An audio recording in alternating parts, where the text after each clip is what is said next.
ओम शांति।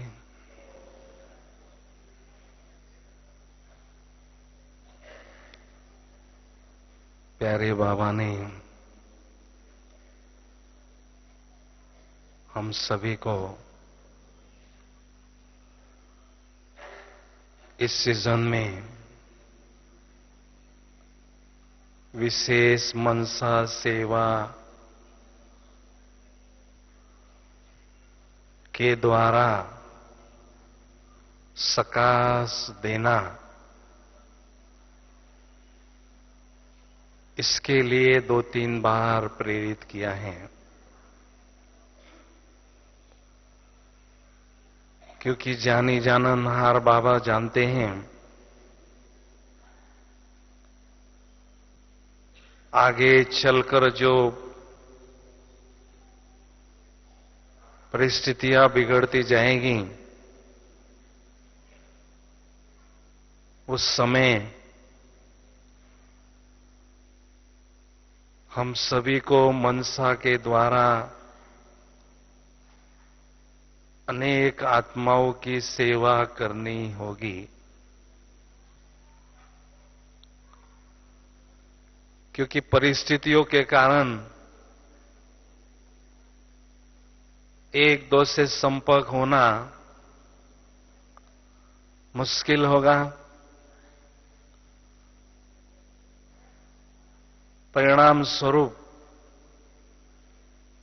मनसा सेवा का ही बोलबाला चारों ओर होगा। इसलिए बाबा हमें पहले से ही उस सेवा में पारंगत करना चाहते हैं। हमारी दादियां सफलतापूर्वक मनसा सेवा कर रही हैं। इसके पीछे विशेष कारण यह है कि यज्ञ के शुरू से उन्होंने स्थूल सेवा बहुत की है। तन के द्वारा बहुत सेवा की है। तन की सेवा के द्वारा अनेक आत्माओं की दुआएं प्राप्त की हैं। उसके बाद उनके वाणी में वो जौहर आ गया। वाणी के बोल में बल आ गया, जिसके द्वारा उन्होंने बहुत आत्माओं की सेवा की और अनेक आत्माओं की दुआएं जमा की। तत्पश्चात उनकी मनसा ऐसी शक्तिशाली बन गई जो लाखों करोड़ों आत्माओं की सेवा करने की क्षमता उन्होंने प्राप्त की है। तो दादियों को ही हमें फॉलो करना है। इसके लिए हमें वर्तमान समय जितना हो सके हड्डी सेवा करनी है, यज्ञ सेवा करनी है। क्योंकि 63 जन्म इस तन के द्वारा हमने बहुत पाप कर्म किए हैं। तो इस तन के द्वारा पुण्य कर्म जितना हम करते जाएंगे, उतने हमारे पाप कर्म भी मिटते जाएंगे। और जितना जितना हम तन के द्वारा सेवा करते हैं, बाबा हमें वरदान देते हैं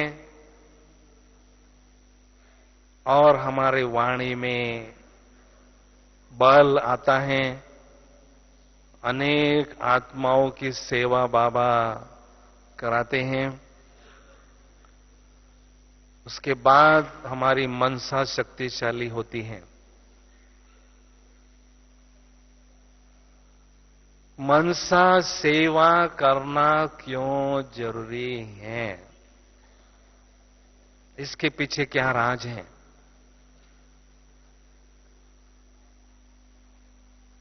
इस दुनिया में हम देखते हैं अगर कोई पेशेंट बीमार होता है, सीरियस होता है, तो एलोपैथिक डॉक्टर उसको इंजेक्शन देता है और दवाई उसके शरीर में तुरंत फैलती है और बीमारी जल्दी ही क्योर होती है। तो ऐसे आगे चलकर माया के सीरियस पेशेंट हमारे सामने आएंगे, उस समय हमें शक्तिशाली संकल्प रूपी इंजेक्शन के द्वारा माया के पेशेंट को क्योर करना होगा। उनको जो चाहिए शांति शक्ति वो देनी होगी। इसलिए आवश्यकता है मनसा को शक्तिशाली बनाने की। तो ऐसी मनसा सेवा अगर करना चाहते हैं तो उसके लिए 5 बातों पर हमें विशेष पुरुषार्थ करना होगा। उन 5 बातों पर अगर आप पुरुषार्थ करते जाएंगे तो धीरे धीरे मनसा सेवा में सफलता मिलती जाएगी। तो सबसे पहली बात है, हर एक आत्मा में असीम शक्तियों का भंडार छिपा हुआ है।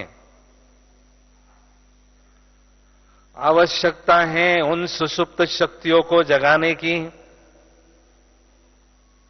आवश्यकता है वो सोई हुई शक्तियों को जागृत करने की। और उसके लिए सोमान के सिंहासन पर स्थित रहना बहुत जरूरी है, क्योंकि सोमान ही ये काम करता है। सोई हुई शक्तियों को जागृत करने का तरीका और कोई नहीं है। जितना हम सोमानधारी होकर रहते हैं उतना हमारा आत्मविश्वास और साहस स्वयं पर बढ़ता है। और जो भी आत्मा में शक्तियां हैं, प्रतिभाएं हैं, विशेषताएं हैं, वो सारी जागृत होने लगती हैं और हमारा व्यक्तित्व का विकास होने लगता है। हमने देखा बाबा ने यज्ञ के शुरू में 300-400 भाई बहनों को अपनाया था नई दुनिया स्थापना करने के लिए। तो सबसे पहला काम बाबा ने यही किया। उन्हों का जो गिरा हुआ सोमान था, बाबा ने उसको ऊंचा उठाया। ऊंचा उठाने से उनकी प्रतिभा, उनकी शक्तियां, उनकी क्षमता बढ़ती गई और आज वो हमारी दादियां सारे विश्व में क्रांति ला रही हैं। बड़ी बड़ी हस्तियों को भी चुनौतियां दे रही हैं। तो ये सारा चमत्कार सोमान का ही है। इसलिए हमें सोमान के सिंहासन पर सदा बैठे रहना है और सारे दिन भर में ईश्वरीय नशे का, ईश्वरीय खुशी का भरपूर अनुभव करना है। दूसरी बात, मनसा सेवा करने के लिए आवश्यकता है मानसिक पवित्रता की स्थिति बहुत अच्छी हो, क्योंकि पवित्र संकल्प के द्वारा, शक्तिशाली संकल्प के माध्यम से ही दुनिया के किसी भी कोने में बैठी हुई आत्मा को हम शांति, शक्ति, सुख प्रदान कर सकते हैं। इसलिए आवश्यकता है पवित्रता की बहुत अच्छी स्थिति बनाने की। उसके लिए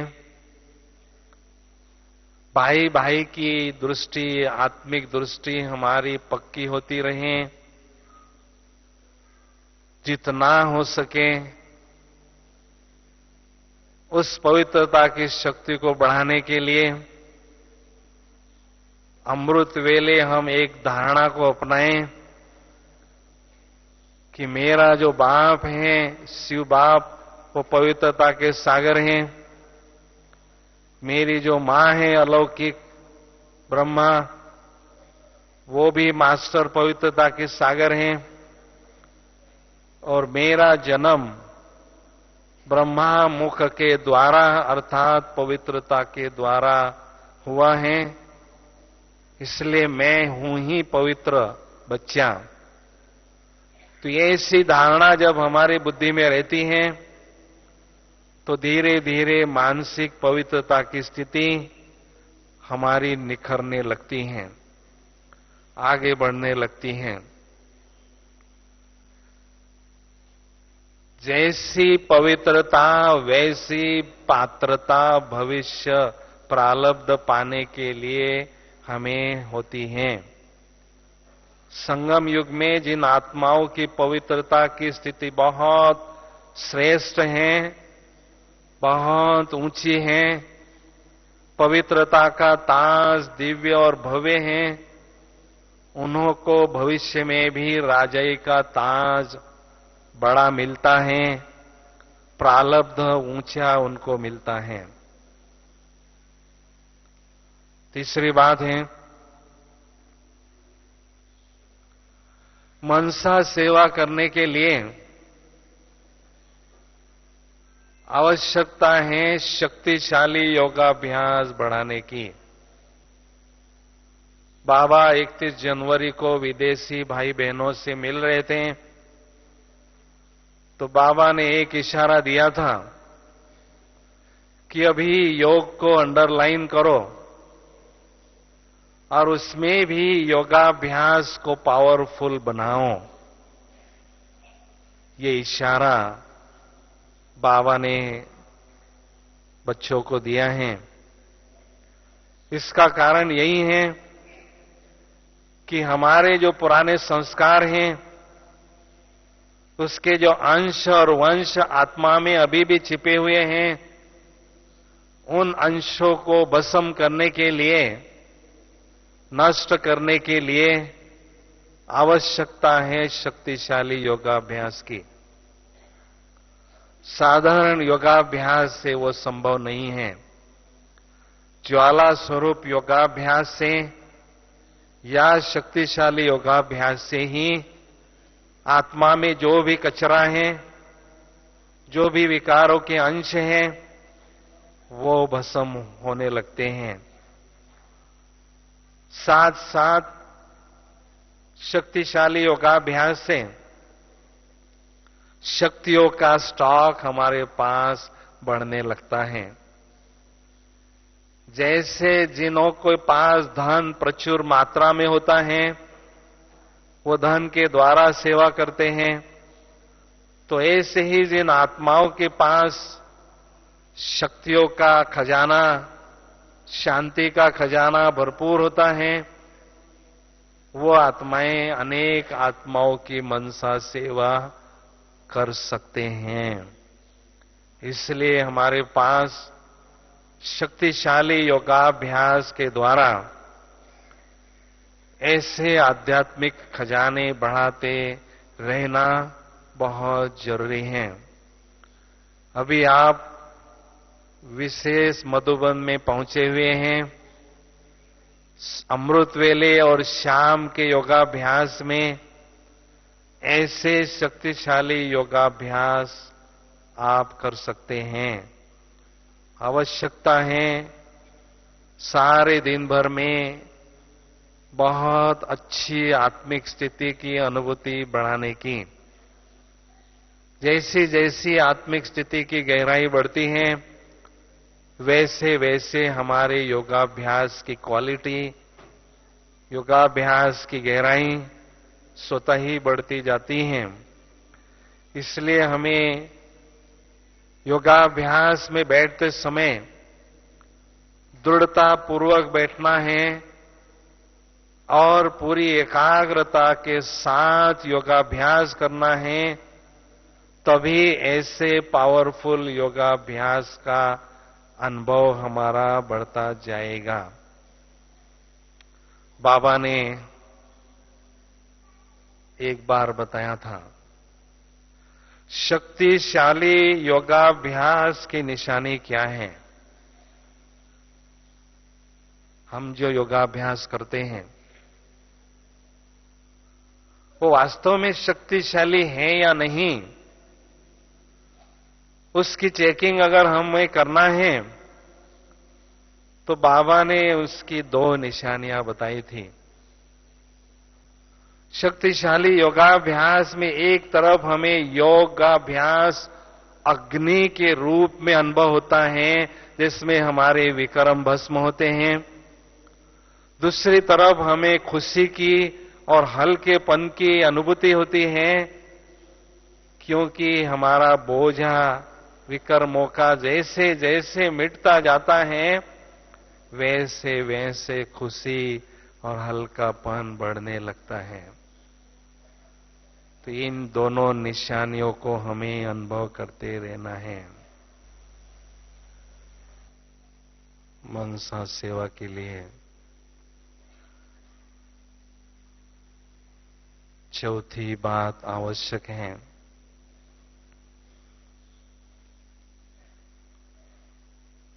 फरिश्ता स्थिति को अनुभव करते रहने की। पिछले वर्ष बाबा ने एक मुरली में स्पष्ट इशारा दिया था कि चाहे कुछ भी हो, इस वर्ष फरिश्ता स्थिति के संस्कार इमर्ज करो। क्यों बाबा का ये गंभीर हमें इशारा मिला है? क्योंकि बाबा हमारे फरिश्ता स्थिति के द्वारा बेहद की सेवा कराना चाहते हैं। आप देखेंगे विदेश में जहां तहां एंजल्स की यादगार दिखाई देती हैं और भारत में परियों की यादगार दिखाई देती हैं। इसका कारण क्या है? हम बाबा के बच्चों ने संगम युग में फरिश्ता स्थिति के द्वारा विश्व की अनेक आत्माओं की सेवा की है, उन्हों को साल्वेशन दिया है, उन्हों का भला किया है। इसलिए उसकी यादगार अभी तक भी पाई जाती हैं। इसलिए फरिश्ता स्थिति का हमें अनुभव बढ़ाते ही रहना बहुत जरूरी है। फरिश्ता जो शब्द हैं, जब हम सुनते हैं और बोलते हैं तो बहुत प्यारा लगता है। फरिश्ता, एक अलौकिकता के भाव हमारे मानस पटल पर जागृत होते हैं।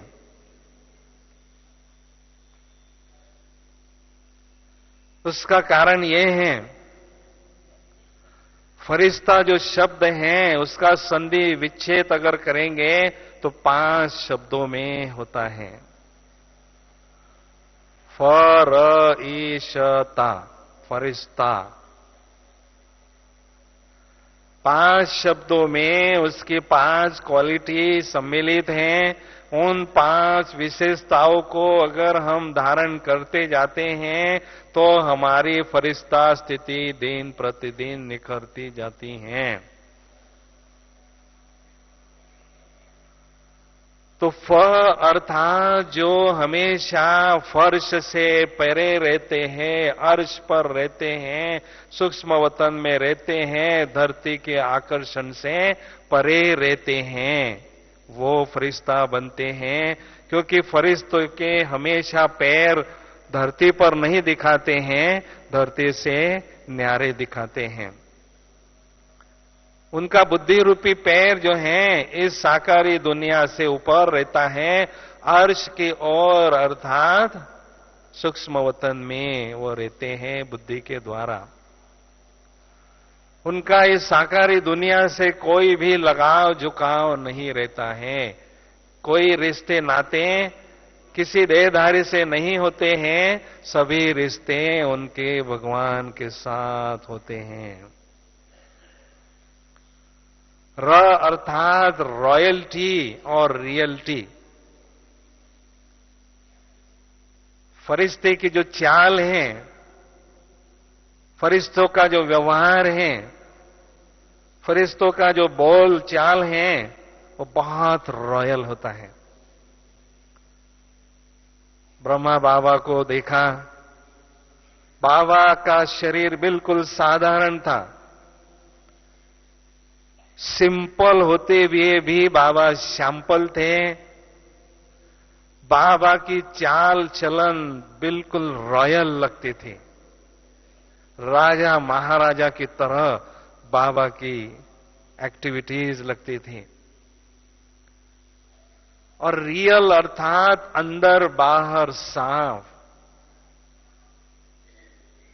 अंदर एक बाहर एक नहीं, अंदर बाहर साफ हो, सत्यता हो, ट्रांसपेरेंसी हमारी पर्सनालिटी में हो, तो जितनी जितनी रियलिटी और रॉयल्टी बढ़ती है, उतनी हमारी फरिश्ता स्थिति निखरती जाती है। ई अर्थात ईमानदार। दुनिया में अगर कोई किसी को ठगता है तो हम कहते हैं ये बेईमान है। तो अगर हम स्वयं को आत्मा के बजाय देह समझते हैं तो हम स्वयं को ठगते हैं, स्वयं से बेईमानी करते हैं। तो हमें स्वयं से भी ईमानदार रहना है, अर्थात सत्य स्वरूप में टिकना है, यज्ञ से भी ईमानदार रहना है और परिवार से भी ईमानदार रहना है। हमारे एक्टिविटी में सत्यता की शक्ति, ऑनेस्टी झलकती रहे। पर ईश अर्थात शक्तियों के खजाने से संपन्न होना। योगाभ्यास के द्वारा जितना जितना हमारे 5 शक्तियों का स्टॉक बढ़ता जाता है, उतना उतना शक्तियों से हम भरपूर होते जाते हैं। इसलिए हमें चेक करना है कि सचमुच मेरे पास कितनी शक्तियों का स्टॉक जमा है और कितना मुझे बढ़ाते रहना है। बाबा ने कुछ दिन मुरली में कहा, हमेशा आपको तात लगी रहे, बस इनकम इनकम इनकम इनकम। यह संगम युग है ही अलौकिक इनकम करने का, अलौकिक खजाने बढ़ाने का। क्योंकि सारे कल्प के लिए जो हमें खजाने चाहिए, वो खजाने हमें केवल जमा करने का चांस अभी ही मिलता है। और ये जमाना ऐसा है,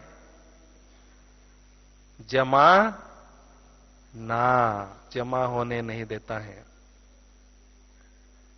जब भी हम बाहर जाते हैं, हमारी बुद्धि, हमारी वृत्ति चारों तरफ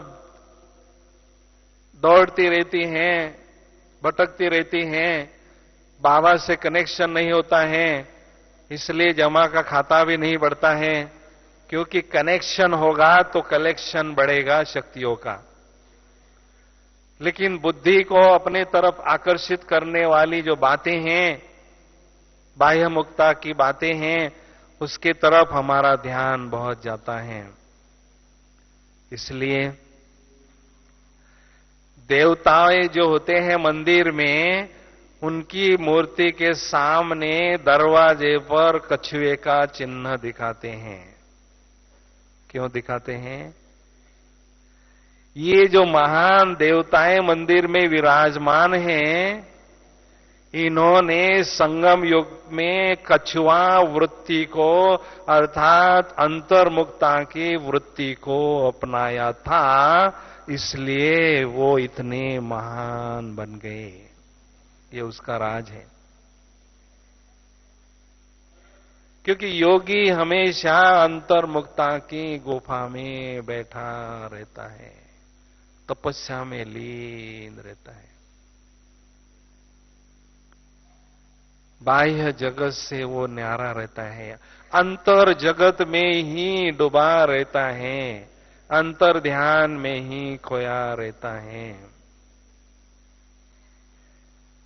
इसलिए हमेशा ध्यान रखना है, शक्तियों का खजाना मेरा बढ़ता रहे। मेरा बाप सागर है, शक्तियों का सागर है। मेरे पास शक्तियों की कितनी अमीरी है, कितना खजाना मैंने अपना लिया है, अपना अधिकार जमाया है, ये बार बार हमें चेक करना है। पांचवी बात है, मनसा सेवा करने के लिए बाबा ने कहा है, किसी एक भी आत्मा के प्रति आपके मन में नेगेटिव भावना न हो। अगर 99 व्यक्तियों के प्रति पॉजिटिव भाव है और एक व्यक्ति जो आपकी ग्लानि करता है, अपमान करता है, नुकसान पहुंचाता है, दुख देता है, उसके प्रति आपके मन में नेगेटिव भावना है। किसी एक आत्मा के प्रति भी नेगेटिव भावना होगी तो बाबा ने कहा है, मनसा सेवा करने के लिस्ट से आप बाहर हो जाओगे। कितनी बड़ी बात है। क्यों इतना इस बात का महत्व है, सोचने की बात है। एक तरफ तो अमृत वेले से लेकर हम शक्तियों का स्टॉक जमा करने में ही लगे रहते हैं, और दूसरे तरफ जो लीकेज है निगेटिविटी का, व्यर्थ संकल्प का, उस लीकेज के द्वारा शक्तियों का ह्रास होते रहता है, शक्तियां नष्ट होती रहती हैं और जमा का खाता हमारा नहीं बढ़ता है।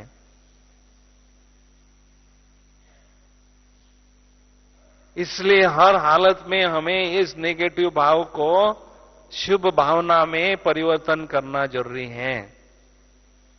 कुछ भी हो करना है, लेकिन कैसे संभव है, क्या उसके लिए युक्ति है?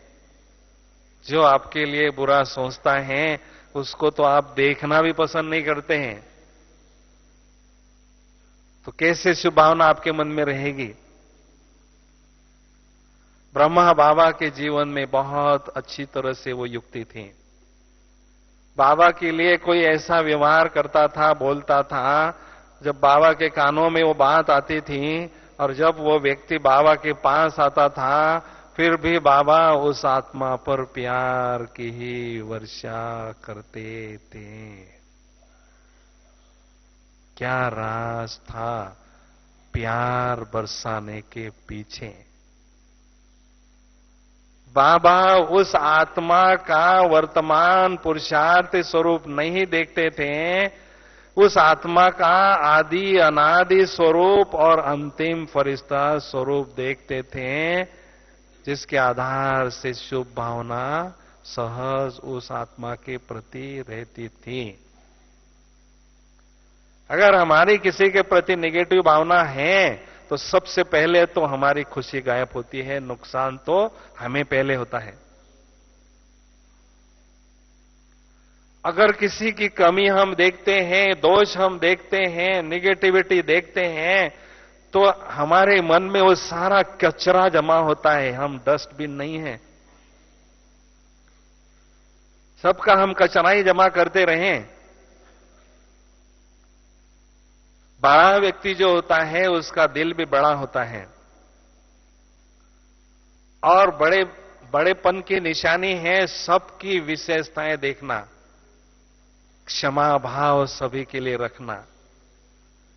तो इसलिए हर आत्मा के प्रति हमें सदा सकारात्मक भाव रखना है, तभी हमारा शक्तियों का स्टॉक बढ़ता जाएगा।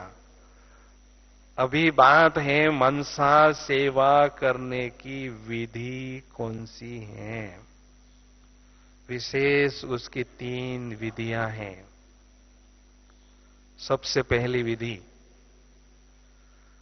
जितना हम आत्मिक स्थिति में स्थित रहते हैं, जितना हमारा योगाभ्यास बढ़ता जाता है, उतना आत्मा का जो आभा मंडल है, आत्मा का जो प्रभा मंडल है, वो विशाल बनता जाता है। आत्मा का ऑरा जो है दिव्य और भव्य होता है। और जहां हम जाते हैं वहां हमारा ऑरा काम करता रहता है, सेवा करता रहता है। इसलिए कहते जैसी स्थिति वैसी उपस्थिति हमारी होती है। जहां पर भी आप जाते हैं आपका ऑरा ऑटोमेटिक काम करता है। इसलिए भक्ति मार्ग से प्रथा चलती आई है, कोई महान व्यक्ति जब आता है तो उसको हम अपने घर में बुलाते हैं, भाई मेरे घर में पैर रखो, मेरे दुकान में पैर रखो। क्यों ये प्रथा चलती आ रही है?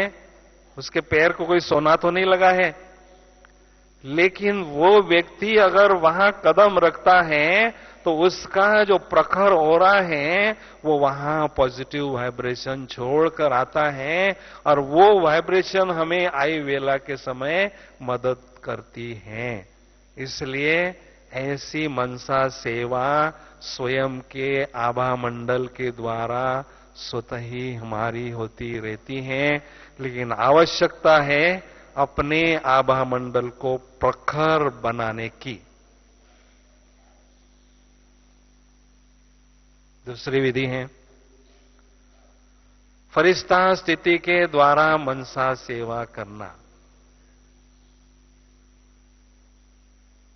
जब भी कोई प्रॉब्लम आता है, सारे विश्व में किसी भी कोने में समस्या आती है, अर्थक्वेक होता है, कुछ भी सुनामी आती है, अगर हम फरिश्ते यहां बैठे हैं, फरिश्ते बनकर हनुमान की तरह उड़ रहे हैं, एरोप्लेन की तरह उड़ रहे हैं, और वहां जाकर अनेक आत्माओं पर शांति शक्ति दे रहे हैं, शांति शक्ति की वर्षा कर रहे हैं, तो जिन्हों का रिसीवर ऑन होगा उन्हों को ऑटोमेटिक शांति शक्ति सुख की प्राप्ति होती रहेगी।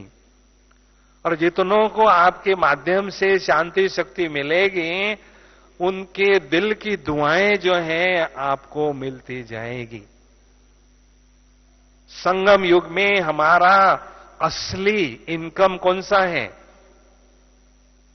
दुआएं। दुआएं जमा करना, ये है हमारा असली इनकम। आत्मा के साथ में सारे कल्प में दुआओं का खजाना ही चलता है, और उसके आधार से ही हमें भविष्य प्रारब्ध उज्जवल मिलता है। दादी प्रकाश मणि जी भी जब दादी जी के लिए 13 दिन भोग लगा था, उसमें एक दिन का समाचार आया था संदेशी बहन के द्वारा कि दादी जी अभी भी वर्ल्ड ग्लोब अपने सामने इमर्ज करती हैं, स्वयं फरिश्ता स्वरूप में स्वयं को अनुभव करती हैं, और बाबा से सकाश लेकर विश्व की ग्लोब पर अनेक आत्माओं को सकाश देती रहती हैं। तो ऐसे फरिश्ता स्थिति के द्वारा भी हम अनेक आत्माओं की सेवा मनसा के द्वारा कर सकते हैं। आप ध्यान से देखा होगा, ब्रह्मा बाबा के अव्यक्त होने के बाद सेवा बहुत बढ़ गई। उसका राज क्या था? उसका राज ये था, बाबा ने अपने फरिश्ता स्थिति के द्वारा अनेक आत्माओं की सेवा की, अनेक आत्माओं का आह्वान किया। इसलिए ये सारी जो फुलवाड़ी हैं ब्राह्मणों की, दिन दोगुनी रात चौगुनी बढ़ती ही गई। दादियां भी हमारी नुमा शाम के समय, अमृत वेले के समय वर्ल्ड के ग्लोब पर प्रकाश देती हैं। इसलिए देवियों के रूप में उनका भी साक्षात्कार अनेक आत्माओं को होता है। तो ऐसे हमें अमृत वेले योगाभ्यास के बाद या नुमा शाम के समय ऐसे फरिश्ता स्थिति के द्वारा सेवा करते रहना है। तीसरी विधि है, परम धाम में बाबा ज्ञान सूर्य है। बाबा के बाजू में आप बैठे हैं, आप भी मास्टर ज्ञान सूर्य हैं। बाबा से सकाश आप पर आप पड़ रहा है, किरणें आप पर पड़ रही हैं और आपके द्वारा विश्व के ग्लोब पर शांति की, शक्ति की किरणों की वर्षा हो रही है। आपके माध्यम से अनेक आत्माओं को शांति शक्ति मिल रही है। बाबा अभी जो मुरली चली बाबा की, उसमें भी बाबा इशारा दे रहे थे कि अभी बहुत दुख बढ़ रहा है। दुखियों पर रहम करो, आपके ही वो भाई हैं। शांति कहां मिलती है, शक्ति कहां मिलती है, वो आपको पता है। इसलिए शांति के सागर से, शक्ति के सागर से शांति लेकर उन आत्माओं को दूं। तो अभी रिटेल बिजनेस करने का समय पूरा हो चुका है। अभी होलसेल बिजनेस करना है, वर्ल्ड वाइड बिजनेस करना है। अनाप शनाप कमाई कर सकते हैं इस बेहद मनसा सेवा के द्वारा। बाबा से कनेक्शन जोड़ना है, बाबा से शक्तियां लेना है। बाबा कहते हैं मैं आपको बिन कौड़ी बादशाह बनाना चाहता हूं। कौड़ी एक खर्च नहीं करना है और बादशाह आपको बनना है। ये कैसे बनेंगे? कुछ नहीं करो, बस परम धाम में मेरे पास बैठ जाओ। एक तरफ मेरे से शक्तियां लेते रहो, दूसरी तरफ विश्व की अनेक आत्माओं को देते रहो।